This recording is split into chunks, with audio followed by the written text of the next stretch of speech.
reaction to the war in Israel and Gaza spread to the streets around the world yesterday. Both rhetoric and tensions were high as some tried to explain the bloody, brutal conflict that's left more than 3,000 people dead in just 7 days.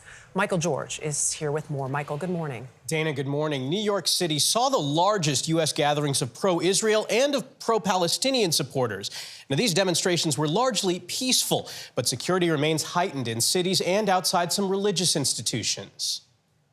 Palestine will be free! Cries of Free Palestine rang out in New York City Friday as thousands of protesters denounced Israeli bombings of the Gaza Strip.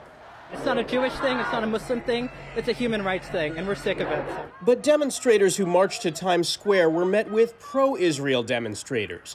Even some were clear they were not against the Palestinian people, but against the militant Hamas group that controlled them in the Gaza Strip, where more than 1 million Palestinians live.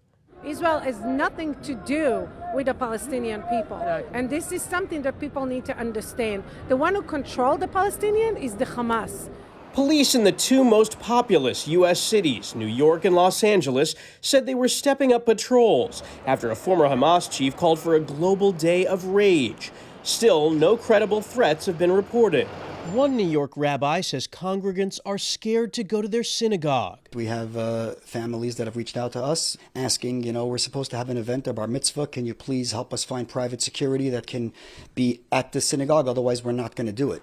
While staff at a Palestinian American community center in New Jersey say they're stepping up security.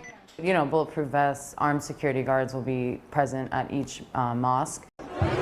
Throughout the world, demonstrations yesterday and since the fighting started.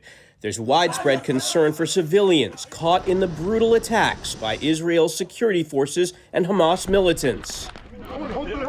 Ron Hassner is a Berkeley professor who studies religion and terrorism. It is fair and reasonable for the international community to call on the safeguarding of civilians. It is reasonable for the international community to hold Israel accountable for civilians who are harmed in the fighting, while at the same time understanding that this is not a symmetrical conflict. Hamas is using civilians as shields and is hiding behind them. Now, here in New York, there were about 50 protesters arrested for blocking traffic. That's disorderly conduct. Also on Friday, national security officials met at the White House to discuss how to protect Jewish and Muslim communities across the country. Jeff? Michael, thank you very much. We also do want to repeat this breaking news this morning. The AP is reporting that a top Egyptian official says that Egypt, Israel, and the U.S. will now allow people fleeing Gaza to pass through the Rafah border crossing into Egypt. That is the main border crossing in the south. So that is interesting news. One question remains whether Hamas, if they're in control in some of those areas there, will allow people to leave. Right. As we know, they've been telling them to stay put because they use civilians as shields. Yeah, it's been a very emotional and trying week for so many out there, and that obviously will continue. We'll keep watching it.